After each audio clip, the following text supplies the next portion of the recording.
Good morning. Good morning. Welcome to Homeward Bound's vlog series, giving you the ins and outs of Homeward Bound. So I hope your coffee is hot and you're ready for CEO Coffee Chat episode number 2. Happy 2021. We're excited to be back. We know that we have a lot of work ahead of us to keep up with the demand for services for families facing homelessness, but we're ready. And we're happy to share this with you. So as questions come up in your mind, please feel free to drop them in the chat box and we'll put Whitney in the hot seat at the very end. We'll have some fun with that. So last episode, we got to meet Homeward Bound's newest CEO, Whitney Silence, and hear about her excitement and her vision for the year ahead. And now in this episode, we get to meet the entire leadership team driving that vision. We're a group of motivated and community-minded women who believe in a valley where every family has a home. My name is Jordan Moreno. I'm the VP of Marketing and Development here at Homeward Bound.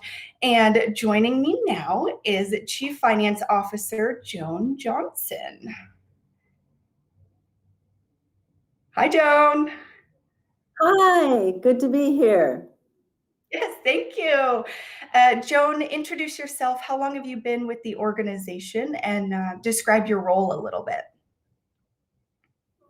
Well, I am the Chief Finance Officer, as you mentioned. I oversee finance and facilities, and we manage a 6-acre campus with 66 apartment units and a daycare center and a library and an administration building. So there's always lots going on. I have been with Homeward Bound for 2.5 years, and I come from Illinois. Awesome. And what do you miss the most about Illinois? I miss the summers. Yeah, fair. That's fair and valid. And are you outside of work? What are some of the hobbies and passions that you have outside of spreadsheets, of course? Yes, there is life after spreadsheets. Well, I have 2 grandchildren. One is in Illinois, he's 5, and so we do Sunday mornings on Zoom. I get to play with him, and we go in his Ford, and he shows me all his Hot Wheel cars, and we do all kinds of fun things. But it's really nice because I kind of drop in and share Sunday morning with them. And my oldest son, Tyler, is 9, and he's out here in Gilbert, Arizona. So sleepovers are the very best. And we had actually a tent sleepover at his house in the backyard last summer. So that was a lot of fun. That's awesome. So I also like to go. No, from the parents' perspective, we definitely appreciate those sleepovers. Yes, I encourage them. Go out, have a date night. I also love to be outdoors, and Arizona is the perfect place for that with the weather, except in the summers where you're pretty much confined to the house. But I like to hike. I love to go to the national parks, and my favorites are Yellowstone and Grand Tetons. And I like to do yoga and exercise. Good. Well, a lot of those hobbies, I guess you could do anytime, but any new quarantine hobbies that you picked up over the last 9 months? Yoga every day, although I have to admit I was a total slacker and missed out on that whole sourdough bread making thing. Me too. I don't think I want to do that.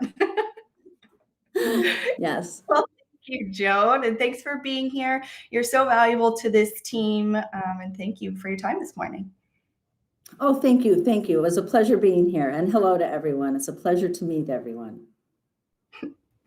So next we are chatting with Heather Allen. She's our Chief Administration Officer and honestly, the office mama bear. Hi, Heather.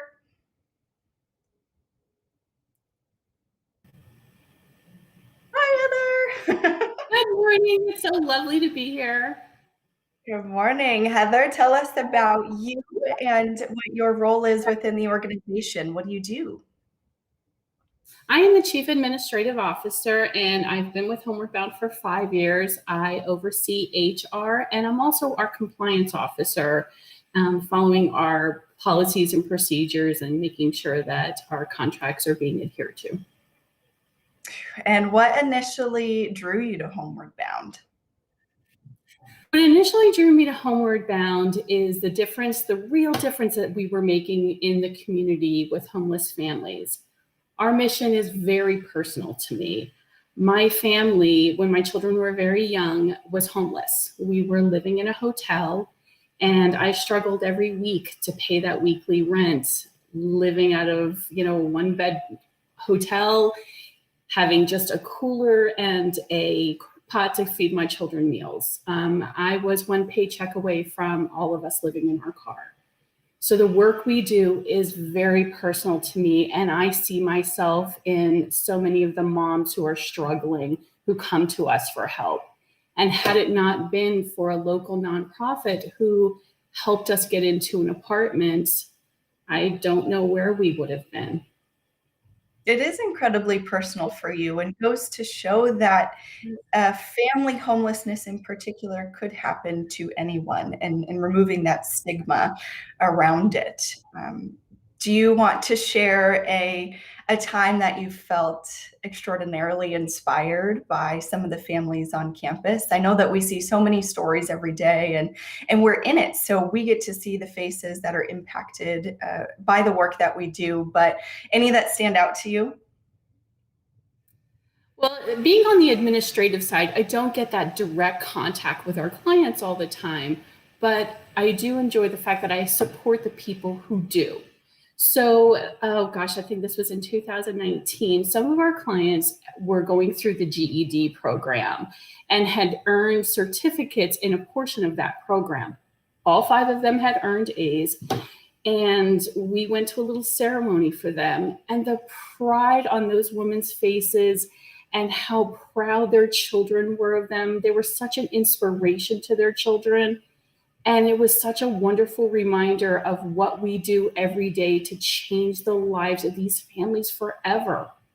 They will never go back to where they were before because of the work that we do. It's very true, and not easy balancing kids and a full-time job and a GED. So we were chatting the other day, these parents, these moms are doing homework right alongside with their kids at night and around that table, and really building the stability and the bond within one another. And that's important too. And of course they're proud of their parents. That's a huge accomplishment. So, and Heather, do you have any hobbies? Yes.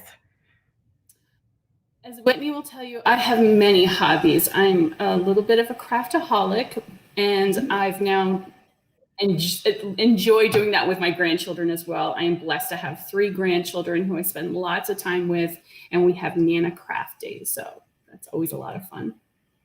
Do you go more like for the macaroni necklace or the caboodle and the scrapbooking? Do you have one in particular? Oh, I have tried to teach all 2 of them to knit. I haven't gotten far yet. They like to paint. They like to do Play-Doh. We do all kinds of, we usually do a lot of seasonal crafts, and they are very into Legos. Of course they are. Well, I decided that I'm sending my son for a night with you and then a night with Joan. I'll take him back on Monday.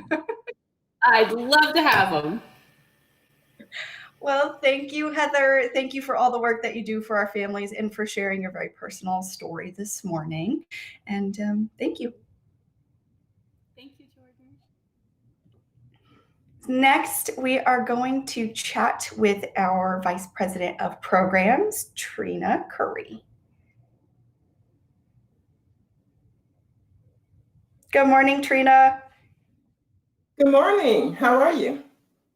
I'm doing good. How are you? Bright and early. I'm good. It's Friday.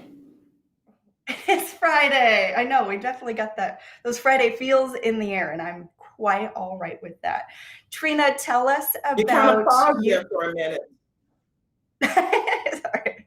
About you and your role here at Homeward Bound. Okay, well, I'm Trina Curry, and I've been with Homeward Bound for about 1 year and 10 months. I am the Vice President of Programs, and what that means is that all of the programs fall up under me, and that includes our workforce development, our adult case management, our early learning center, and our teen center, after school program and our GED program. So we got quite a few programs, and it's a pleasure being able to work with everyone that's associated with those programs and just learn and experience what it takes to make a family successful. All right. And I mean, for the audience, Trina keeps the wheels turning. Basically, you've got it all going. You keep everything in line, and you're really hands-on in our programs and a big part of our success. So thank you. Thank you. And with you being on kind of that front line of working directly with our clients and our families, how have you seen family homelessness change over the last maybe 3 to 5 years? And how has it been impacted just in the last year with COVID? Well, I've seen it change. We see a lot more younger homeless people, especially youth. We don't necessarily deal with that at Homeward Bound, but they come in as young as 18. And of course, those young people with children, so now you have teenagers. The cycle seems to be what I see that seems to increase. It's like, you want to break that cycle, but it seems to just keep going and going and going. I think we're seeing a lot more seniors, not specifically at Homeward Bound, but seniors that are homeless and educated people. And we have had people come to Homeward Bound with an education, but because of life circumstances, they find themselves in a homeless situation. Prior to COVID, we were a lot hands-on. We could do so much more. We had that face-to-face contact and a lot of activities and events that we can be up in each other's face. And so COVID has put a damper on that. You learn to use Zoom. You talk on the telephone a lot and you email a lot, but that does take away from maybe the true effectiveness of how a program can be. And of course, we've had to cut back on a lot of programs. You can't do everything through Zoom. So Right. yeah, we'll all be glad when COVID's gone. Yes, yes. And you touched on this a little bit, but what makes Homeward Bound's program different and more effective? Yeah, in a non-COVID landscape, of course. Yeah. I think because we look at the before, so the intervention, people can actually call us and say, I'm not doing so well. I may be evicted in a month or two. And so we have access to community resources that we can try to get people to. And of course, they can use some of our services like our Workforce Development Center. And then, of course, if they find themselves homeless, we're there to help. But even better, after they leave Homeward Bound, we follow them for a year. We want to know how you're doing, how the kids are doing. We want to know if you are facing any issues that might cause you to be homeless again, because there again, we can come in and we may be able to help. So that is what makes Homeward Bound so different, I think, than many of the other homeless shelters and so forth. It's true. And you can see the passion in your work. You're so knowledgeable and also such a valued member of the team. So thank you for your time this morning, and enjoy your coffee. Thank you. Thanks, everybody. Bye. Thanks. And last but not least, our fearless leader, Miss Whitney Silence, is joining me now. Hi, Whitney. Good morning. Good morning. How are you doing? I'm good, but I have a little surprise for you. What? I thought it would be fun to flip the script a little bit, since you're always the one asking the questions. We want to hear from Miss Jordan Moreno. I thought it was going to be a fun surprise. Quick. You got to think Okay, fast. Fine. But if Go. you had to describe yourself in 3 words, what would it be? Ooh, I'm energetic. I'm quirky. Mm-hmm. I'm also very regimented. Ooh, I like it. I like it. I would agree with all three of those. Okay, good. Okay, the second one, we want to know, what is your day in the life of Homeward Bound? You have many hats. You're juggling a lot of things, especially during COVID. The events don't look the same. Fundraising looks different. So how are you adjusting, and what does that look like in your daily life? Oh, goodness. These questions are so fun, Whitney. Thank you. What a lovely surprise. I do wear many hats. The two main pillars of my position are marketing and fundraising. So I could be doing anything from helping Andreas with a video shoot or a photo shoot on campus one day for marketing materials, to graphic design, to website development, to social media, to any sort of media relations, writing a press release, attending an interview, to then the fundraising side, which is fun because it really allows for creativity and for us to, in this landscape, stand out from others because we can't do what we've always done. To be able to stand out via peer-to-peer fundraisers, we're doing a really fun spin challenge right now. So I am halfway through 100 miles on my Peloton bike this week. Those sort of elements are fun too. To be able to think outside the box of what can we do differently to raise the much needed funds to be able to support our families, because they need us now more than ever. As much as everyone has said that in the last year, they truly do. Our families are relying on us for more than what we have always done, because our services are outside the box too. Yes, while also juggling a 2-year-old and a husband. Yeah. And then I come home and then it's dinner time and it's bath time and we read and we watch Carl's Car Wash and then we make dinner. Similar. And do it again. Okay, so my last question would be, looking to the future for all of our supporters, what can they expect in the development world? What do you have going on? Oh, in the development world, we're going to have some fun kind of pop-up events that will be rolling out in 2021. Of course, we can't gather in large masses, but we can still come together and support one another in the community. So you'll be seeing a few fun little events that come up, and also in development and fundraising, a lot more promotions. So things that are not just a dollar exchange, but rather how do we boost the community together? So involving volunteerism, involving some cause marketing, and reaching out to corporations in a different way. Love it. Love it. Okay, that's all I had. I just had to throw some in there for you. I wanted to hear your beautiful voice this morning.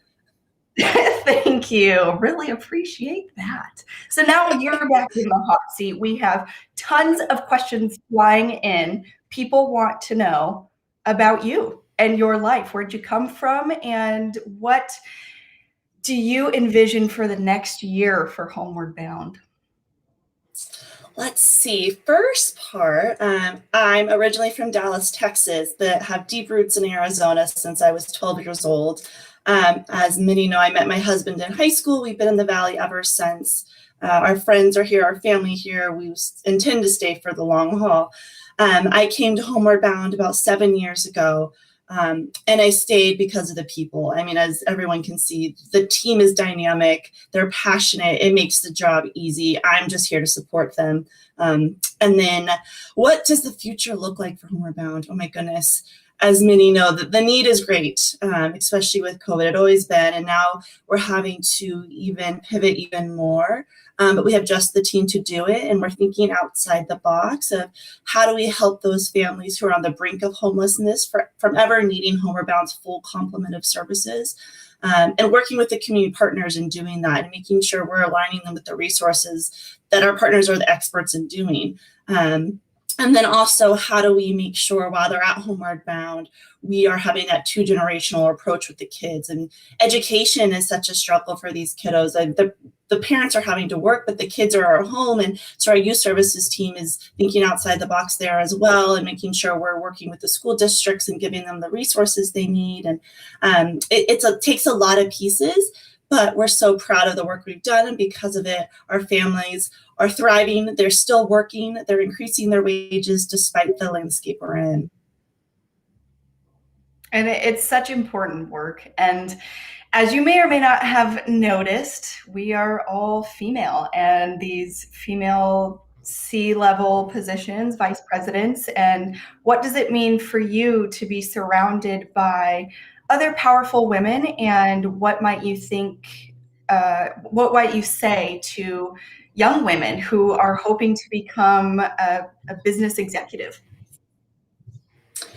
It's motivating to work with this team. Women thrive when we juggle a lot of priorities. And so every day we come together and we're able to put everything aside, but also support outside of the work environment what we need support with. So that's been really great to work with the team from that angle. And we're friends at the end of the day. I think you have to have that camaraderie outside of the workplace and build that trust and transparency. And then for those who are coming into the nonprofit space, I just encourage them to learn and build mentorships in your community and network. And it's all who you know. And it's such a small community. And it's a great community. Everyone's so supportive. And that's where I am in my career because of the people who've supported me and that I've learned from. So yeah, I think those are the biggest takeaways I found. It is. And we do have a viewer question come in, and it is, where does the inspiration for new fundraisers come from? It's kind of, I guess,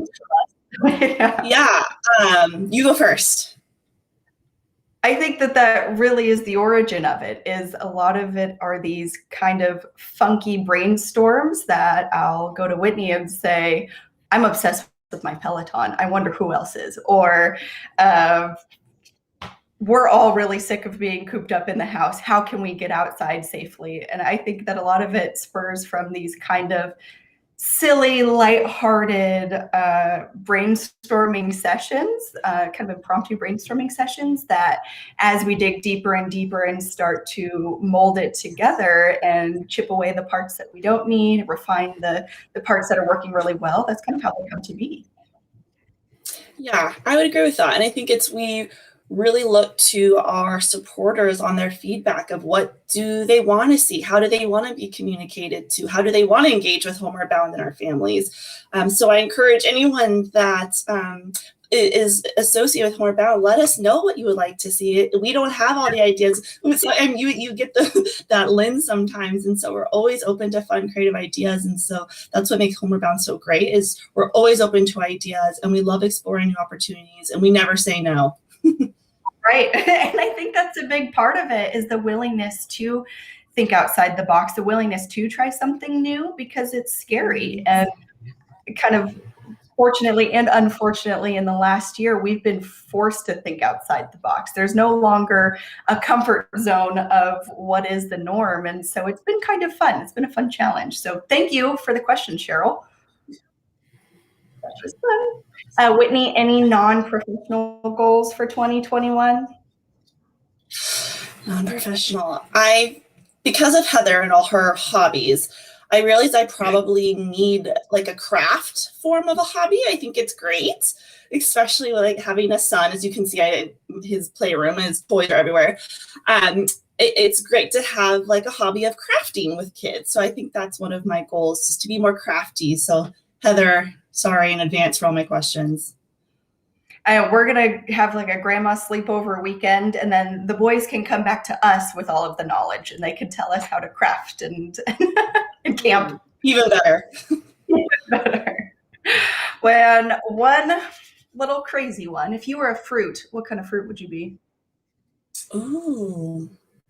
And maybe why? like a raspberry because it's like sour and sweet, and you never know what you're going to get with them.